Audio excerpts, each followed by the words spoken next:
2025-26ನೇ ಬಜೆಟ್ನಲ್ಲಿ ಏನು ರಾಜ್ಯ ಸರ್ಕಾರ 7ನೇ ತಾರೀಕಿಗೆ ಬಜೆಟ್ ಮಂಡನೆ ಮಾಡಿದ್ರೆ ಆ ಬಜೆಟ್ನಲ್ಲಿ ಸಿದ್ದರಾಮಯ್ಯ ಸರ್ಕಾರ ಹೆಚ್ಚಿಗೆ ಏನಪ್ಪಂತಂದ್ರೆ ಉದ್ಯೋಗಕ್ಕೆ ಮತ್ತು ಯುವಕರಿಗೆ ಏನು ಅನೇಕ ಡಿಗ್ರಿಗಳನ್ನು ಮುಗಿದು ಏನಪ್ಪ ಅಂಥ ಯುವಕರಿಗೆ ಹೆಚ್ಚಿನ ಆದ್ಯತೆ ಕೊಡಬೇಕು. ಮತ್ತು ವಿಶೇಷವಾಗಿ ಈ ಬಜೆಟ್ಟಿನಲ್ಲಿ ಈ ವರ್ಷದ ಆಯುವ ಬಜೆಟ್ಟಿನಲ್ಲಿ ರೈತರಿಗೆ ಏನಪ್ಪ ಅಂತಂದ್ರೆ ಹೆಚ್ಚಿನ ಒಂದು ಆದ್ಯತೆ ಕೊಡಬೇಕು. ರೈತರಿಗೆ ಬೆಂಬಲ ಬೆಲೆ ಕೊಡಬೇಕು.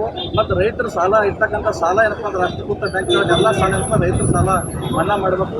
ಈ ಬಜೆಟ್ನಲ್ಲಿ ವಿಶೇಷವಾಗಿ ಏನಪ್ಪ ಅಂತಂದ್ರೆ ರೈತರಿಗೆ ಹೆಚ್ಚಿನ ಆದ್ಯತೆ ಕೊಡಬೇಕಂತೇಳಿ ನನ್ನ ಅಭಿಪ್ರಾಯ. 7ನೇ ತಾರೀಕು ಬಜೆಟ್ ಮಂಡನೆ ಮಾಡುತ್ತಿರುವ ಸನ್ಮಾನ್ಯ ಶ್ರೀ ಸಿದ್ದರಾಮಯ್ಯನವರು ವಿದ್ಯಾರ್ಥಿಗಳಿಗಾಗಿ ಮೀಸಲಾತಿಯನ್ನು ತೆಗೆದಿಟ್ಟು ಮತ್ತು ಗೃಹಲಕ್ಷ್ಮಿ ಯೋಜನೆಯನ್ನು 3 ತಿಂಗಳು ಬಂದೇ ಇಲ್ಲ. ಅದರಲ್ಲಿ ಅರ್ಧ ಕಟ್ಪಣೆ ಅರ್ಧ ಕೊಟ್ಟಿದ್ದಾರೆ. ಮತ್ತು ಸ್ಕಾಲರ್ಶಿಪ್ ಕೊಡೋದ್ರ ಬದಲಾಗಿ ಗೃಹಲಕ್ಷ್ಮಿದು ಸ್ತ್ರೀಶಕ್ತಿ ಯೋಜನೆಯನ್ನು ತೆಗೆದಾರೆ. ಬಟ್ ನಮ್ಗೆ ತಿಂಗಳ ಸ್ಕಾಲರ್ಶಿಪ್ ಬರಬೇಕು. ಮತ್ತು ಹಂಗೆ ಹಲವು ರೀತಿಯ ಉದ್ಯೋಗಾವಕಾಶಗಳು ದೊರಕಿಸ್ಕೊಡ್ಬೇಕು.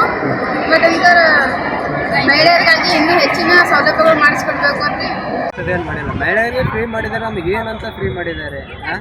ನಮಗೆ ಏನಾದರೂ ಫ್ರೀ ಮಾಡಿದ್ರೆ ಎಲ್ಲ ಒಂದು ಜಾಬ್ ಅಲ್ಲಿ ಏನಾದ್ರು ಇಸ್ಕೊಟ್ರೆ ನಾನು ಮಾಡ್ತಿದ್ದೆ. ಇಲ್ಲ ನಮಗೇನು, ನಾವು ಡೈಲಿ ಬರೋರು ಇಲ್ಲೇ ನಿಂತರು, ನಮ್ಮದೇನು ದಿನ ಬರೋದು ಭಿಕ್ಷೆ ಮಾಡೋದು ಇದು ಮಾಡೋದು. ಅವ್ರ ಕಡೆಯಿಂದ ನಮಗೆ ಏನು ಮಾಡಿಕೊಟ್ಟಿದ್ದಾರೆ ಮಂಗಳಮುಖಿಗಾಗಿ? ಸಿದ್ದರಾಮಯ್ಯ ಅವ್ರು ಏನು ಮಾಡಿಕೊಟ್ಟಿದ್ದಾರೆ ಮಂಗಳಮುಖಿ? ಯಾವ ಡ್ಯೂಟಿ ಕೊಟ್ಟರು ನಾವು ಮಾಡ್ತಿದ್ದೇವೆ, ಇಲ್ಲ ಅನ್ನೋಕ್ಕಾಗಲ್ಲ. ಕೊಟ್ಟರೆ ನಾವು ಯಾವ ಡ್ಯೂಟಿ ಕೊಟ್ಟರು ಮಾಡ್ತಿದ್ದೇವೆ, ಇಲ್ಲ ನಾವು ಒಂದು ಜಾಬ್ ಅಂತ ನಮಗೆ ಕೊಟ್ಟರೆ ನಾವು ಯಾಕೆ ಭಿಕ್ಷೆ ಪಡ್ಕೊಂಡು ತಿನ್ಬೋದು? ನಮಗೆ ಹಾಕಬೇಕು. ಹಾಗಾಗಿ ಹೇಳ್ತಿದ್ದೆ ಈ ಬಜೆಟ್ ಮಂಡನೆ ಮಾಡಿದ್ದಾರೆ. ಸೊ ಅದರೊಳಗೆ ನಿಮಗೆ ಏನಾದರೂ ಬಜೆಟ್ ನಮಗೆ ಹಾಕ್ತಾರಂತಾರೆ ಆಫೀಸ್ ಕಡೆಯಿಂದ ಕೊಡ್ತೀನಿ ಅಂತಾರೆ. ಏನು ಬಜೆಟ್ ಇಲ್ಲ, ಏನಿಲ್ಲ ಆಫೀಸ್ ಕಡೆಯಿಂದ. ಕೇಳಕ್ಕೆ ಹೋದರೆ ಇವಾಗ 1 ತಿಂಗಳು ಹಾಕ್ತಾರೆ, 3-4 ತಿಂಗಳು ಹಾಕೋದಿಲ್ಲ. ಏನು ಮಾಡ್ಬೇಕು ನಾವು? ಸಿದ್ದರಾಮಯ್ಯ ಯಾವುದೇ ಬಜೆಟ್ ಅಲ್ಲದೆ ಈ ಥರ ಒಳ್ಳೆಯದಾಗಿದೆ. ಒಳ್ಳೆ ಬಜೆಟ್ ತರ್ತಾರಂತ ಹುಮ್ಮಸ್ಲಿಕ್ಕಿದ್ದೆವು. ಹೀಗೆ ಮುಂದೆ ತರ್ತಾರಂತ ಆಸೆಯಾಗಿ ಇದ್ದಿದ್ದೇವೆ ನಾವು. ರೈತರಿಗೆ ಯಾವಾಗಲೂ ಬೆಂಬಲ ಕೊಡ್ತಾ ಇರ್ತೇವೆ ನಾವು.